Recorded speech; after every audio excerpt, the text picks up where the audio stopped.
सीधे हम लोग टॉपिक पे आते हैं। जिन त्यागी एक ऐसे शख्स हैं जिनसे सीटेट बड़ा लगाव रखता है और सीटेट के एग्ज़ाम वाले बहुत अच्छे लगाव रखते हैं। इनसे क्वेश्चंस अक्सर पूछे जाते हैं ये दावे के साथ, क्योंकि आप प्रीवियस क्वेश्चंस उठा के देख लीजिए, इनसे रिलेटेड क्वेश्चंस कम से कम 5 से 7 क्वेश्चंस रहते हैं। इसलिए हम लोग सीधे आते हैं जिन प्याजे साहब ने बच्चों की अवस्था को 4 रूप में दर्शाया है। अर्थात चाइल्ड जो डेवलपमेंट ग्रोथ करते हैं, बच्चे जो ग्रोथ करते हैं, उनको उन्होंने 4 अवस्था में दर्शाया है। ये चारों अवस्था आपकी स्क्रीन पर दिख रहे होंगे। सबसे पहला जो अवस्था है उसको कहते हैं इंद्रिय गामक अवस्था। इंद्रिय गामक अवस्था क्या होता है, इसकी चर्चा हम आगे करेंगे। सबसे पहले उनके चारों स्टेज को जान लेते हैं। जिन प्याजे संज्ञानात्मक विकास में बच्चों की जो अवस्था बताए हैं वो 4 अवस्था बताए हैं। सबसे पहला है इंद्रिय गामक अवस्था। यह अवस्था जन्म से लेकर 2 वर्ष तक की अवस्था को कहा जाता है। अर्थात इंद्रिय गामक अवस्था जन्म से 2 वर्ष तक की अवस्था है और इसी को हम लोग इंद्रिय गामक अवस्था कहते हैं। इस अवस्था में क्या क्या होते हैं ये नीचे पढ़ेंगे। सबसे पहले चारों अवस्था को जान लेते हैं। दूसरा है पूर्व संक्रियात्मक अवस्था। यह अवस्था 2 वर्ष से 7 वर्ष तक के चलते हैं। देखिएगा, अवस्था जो हम बताए हैं ये चारों रिलेटेड है एक दूसरे से, बस इसको ध्यान में रखना है कि यह अवस्था दिन पर दिन जो है ग्रोथ करते जा रहा है। तीसरा जो हमारा मूर्त संक्रियात्मक अवस्था, यह अवस्था 7 वर्ष से 11 वर्ष तक के स्टेज को कहा जाता है। और चौथा जो है हमारा अमूर्त संक्रियात्मक अवस्था, इसको 11 से ऊपर अवस्था को कहा जाता है। अर्थात जीन प्याजे के संज्ञानात्मक विकास की 4 अवस्था है। सबसे पहला अवस्था है इंद्रिय गामक अवस्था। यह अवस्था जन्म से 2 वर्ष तक चलते हैं।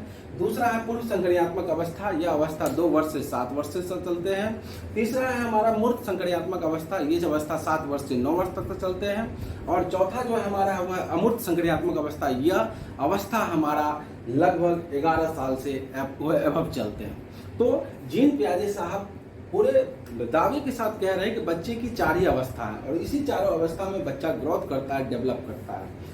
अब सबसे पहले जो हमारा इंद्रिय गामक अवस्था है, इस अवस्था में बच्चे की क्या क्या क्रियाएं होती है, बच्चे क्या क्या सीखते हैं, बच्चा किस किस से परिचित होता है। पहला नंबर का यहाँ हम दर्शाए हुए हैं, दूसरा का नीचे दर्शाए हुए हैं, तीसरा का हम यहाँ दर्शाए हुए हैं, चौथा का हम यहाँ दर्शाए हुए हैं। सबसे पहला जो हमारा इंद्रिय गामक अवस्था है, इस अवस्था में बच्चे संवेदनाएं से परिचित हो जाते हैं।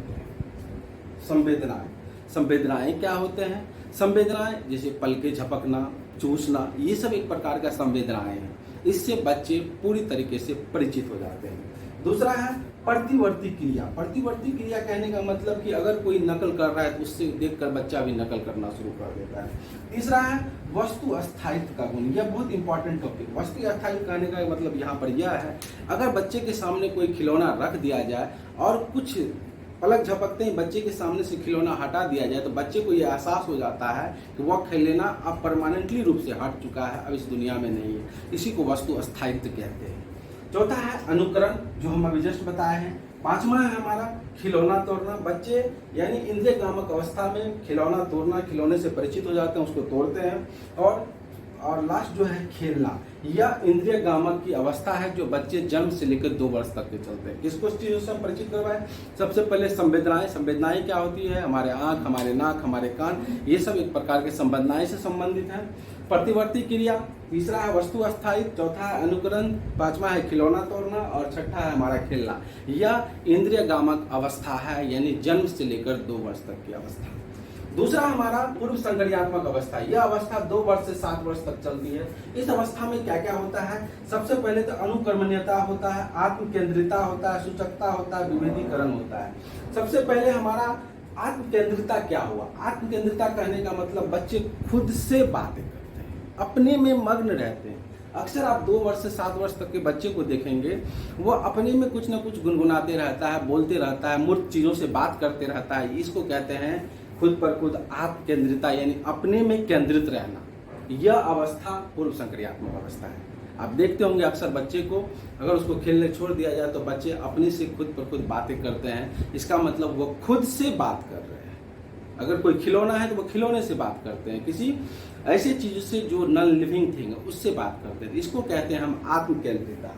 दूसरा है हमारा सूचकता और चौथा है हमारा विभेदीकरण। विभेदीकरण क्या होता है, यानी वह बड़ा कोई चीज है कि अगर उसके सामने 2 टॉफी दे दिया जाए, कोई बड़ा है कोई छोटा है, तो वह समझ रहा है कि ये बड़ा है और ये छोटा है। इसको कहते हैं विभेद करना, एक दूसरे से रिलेट करना, इसको विभेदीकरण कहते हैं। और यह अवस्था 2 वर्ष से 7 वर्ष तक की अवस्था होती है, जिसको हम लोग पूर्व संक्रियात्मक अवस्था के नाम से जानते हैं। तीसरा हमारा अमूर्त संक्रियात्मक अवस्था, मूर्त संक्रियात्मक अवस्था, जो 7 वर्ष से 11 वर्ष तक की अवस्था है। इसमें मूर्त चिंतन, गणित संक्रियात्मक का ज्ञान, यानी मूर्त संक्रियात्मक अवस्था जो 7 वर्ष से 11 वर्ष तक की अवस्था होता है, इसमें बच्चे गणित से संबंधित हो जाते हैं। अर्थात उसे पता होता है कि यदि हम किसी दुकानदार को 2 रुपये देंगे और वह 1 रुपये का टॉफी ले रहा है तो 1 रुपये उसे रिटर्न करेगा, ये चीज उसे ज्ञान हो जाता है। यानी वो बच्चा गणित से परिचित हो चुका है किस अवस्था में, 7 वर्ष से 11 वर्ष तक की अवस्था में। और मूर्त चिंतन, यानी उसमें खुद चिंतन करने की एक तरीके से भाव प्रकट हो जाती है और वह खुद सोचने लगता है कि अब आगे मुझे ये करना है, ये करना है, ये करना है। इसका मतलब मूर्ति के समान वह चिंतन करना शुरू कर देता है। इसी को हम लोग मूर्त चिंतन कहते हैं और यह अवस्था भी मूर्त संक्रियात्मक अवस्था है, इसलिए ध्यान रखने में कोई दिक्कत नहीं होगा। मूर्त संक्रियात्मक अवस्था में मूर्त चिंतन, गणित संक्रियात्मक का ज्ञान होना शुरू हो जाता है। और चौथा है हमारा अमूर्त चिंतन। यह अवस्था लास्ट अवस्था होती है और इस अवस्था में बच्चा कल्पना करना शुरू कर देता है, यानी बच्चा यह सोचना शुरू कर देता है कि अब मैं IAS बनूंगा, अब मैं डॉक्टर बनूंगा, अब मैं कलेक्टर बनूंगा या समथिंग बनूंगा। 7-11 वर्ष से ऊपर, यानी वो अपने लाइफ के स्टेज को छूना शुरू कर देता है, हायर चीज को सोचना शुरू कर देता है कि मैं अब ऐसे पढ़ूंगा, मैट्रिक के बाद इंटर करूंगा, ग्रेजुएशन करूंगा, फिर मैं BPSC का फेस करूंगा, UPSC फेस करूंगा। यानी अपने भाग के बारे में, अपने आगे के आने वाले समय के बारे में सोचना शुरू कर देता है, जो अमूर्त संक्रियात्मक अवस्था होता है। और ये चारों की चारों अवस्था जीन पियाजे से संबंधित है। जीन पियाजे का एक चीज और है कि खोज एवं निर्माण का सिद्धांत, यह क्वेश्चंस आए हुए हैं इस बार के एग्जाम में। खोज एवं निर्माण का सिद्धांत किसने दिया था, तो जीन पियाजे ने। खोज एवं निर्माण का सिद्धांत होता क्या है, जीन पियाजे यह कहते हैं कि बच्चे को यदि आप बिना किसी बोझ के उसको अगर खुला छोड़ते हैं, उसे फ्री छोड़ते हैं, उसके अपने मन का कार्य करने देते हैं, तो बच्चा कुछ ना कुछ नया करके दिखाएगा आपको। यह कहना जीन पियाजे साहब का है। इसलिए जीन पियाजे ने खोज एवं निर्माण का सिद्धांत दिया। खोज एवं निर्माण का सिद्धांत, यानी बच्चा को आप छोड़ दीजिए खुला, उसको जिस विषय में ज्ञान है या जिस विषय से वो परिचित है, जिस विषय से उसको इंटरेस्ट है, उस विषय में उसको छोड़ दीजिए।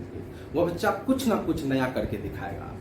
इसी को कहा जाता है खोज एवं निर्माण का सिद्धांत। और यह सिद्धांत जीन पियाजे साहब के द्वारा दिया गया है। मौखिक रूप से हम एक बार फिर से आप लोगों को बताते चल देते हैं कि जीन पियाजे जी के साहब के बारे में हम जो भी बता रहे हैं, ये सारे वेरी वेरी इंपॉर्टेंट है। ये आएंगे ही आएंगे, अगर नहीं आएंगे तो मैं पढ़ाना छोड़ दूंगा।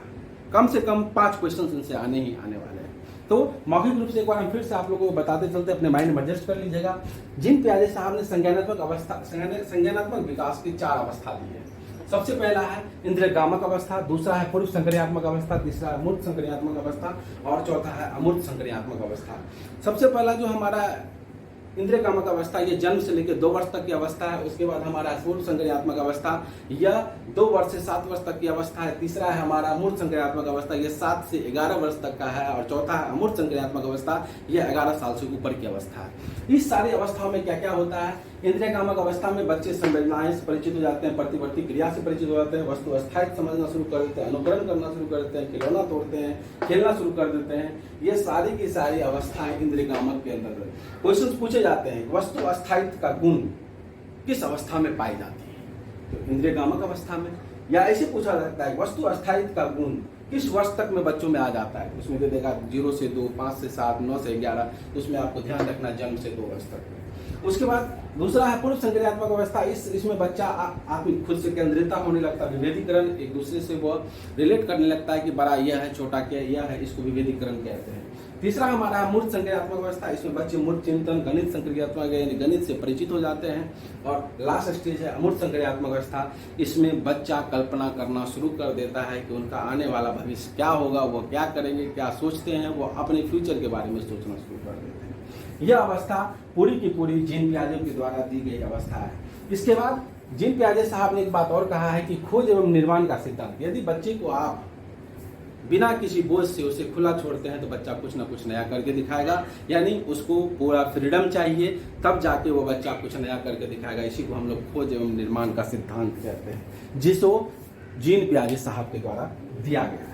अब जीन पियाजे साहब का एक और टॉपिक है, इसको हम ले लेते हैं, उसका क्लास को एंड करेंगे। जीन पियाजे से बस इतना ही पूछा जाता है और इसको ध्यान रखना है।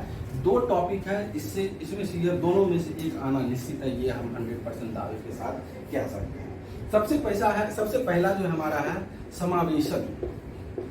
समावेशन या आत्मसातकरण। ये दोनों चीज को जहन में अभी बैठा लीजिए, एक आना निश्चित है। दूसरा हमारा है समायोजन या अनुकूलन। समायोजन या अनुकूलन,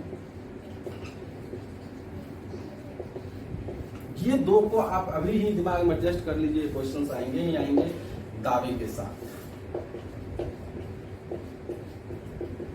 सबसे पहला समावेशन या आत्मसातकरण, यह जीन पियाजे के द्वारा दिया गया है। समायोजन या अनुकूलन, यह भी जीन पियाजे से संबंधित है। समायोजन को ही अनुकूलन कहा जाता है, समावेशन को ही आत्मसातकरण कहा जाता है।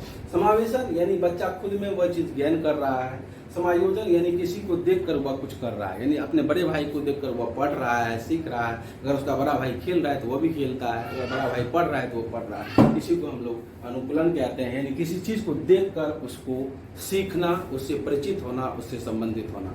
इस प्रकार जीन पियाजे साहब के यह क्वेश्चंस 5 के 5 100% आएंगे जीन पियाजे से। उसके साथ साथ ये दोनों 110% दावे के साथ हम क्या देते हैं, आएंगे ही आएंगे। बस आप मेरे बात को ध्यान रखिएगा, आपका इसमें से 5 क्वेश्चन कोई नहीं काटने वाला है और 5 आंसर आपका बना पड़ा है। बस आज के लिए इतना ही, फिर एक नए वीडियो के साथ रात में मिलते हैं। जितना भी हम सीटेट का क्लास लिए, इससे पहले क्लास लिए और अभी पहले वाले क्लास में आपको सीटेट पास करने से कोई नहीं रोक सकता, ये हम दावे के साथ कह सकते हैं, क्योंकि उसमें हम पूरा का पूरा टैग वर्ड बताए हुए हैं।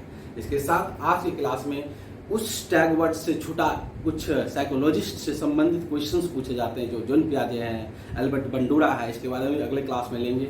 आप लोगों का कमेंट आने के बाद ही हम कुछ सोचेंगे, क्योंकि जीन पियाजे साहब इसके संबंधित कमेंट आए हुए थे, इसलिए हम इस क्लास को लिए हैं। अगर कोई फिर एल्बर्ट बंडूरा के बारे में पूछना चाहते हैं तो जरूर बताएंगे, लेकिन जितना भी चीज़ हम जीन पियाजे साहब के बारे में बताए हैं, ये क्वेश्चन आने ही आने वाले हैं दावे के साथ। बस इसको, इस क्लास को देखना ना भूलें। अपने जो भी स्टूडेंट अभी सीटेट के टीचर की तैयारी कर रहे हैं, उनको ये कोई वीडियो शेयर कीजिए, दावे के साथ उसको सीटेट क्वालिफाइड होगा, यह मेरा पूरा विश्वास है। बस आज के लिए इतना ही, तब तक के लिए जय हिंद, जय भारत।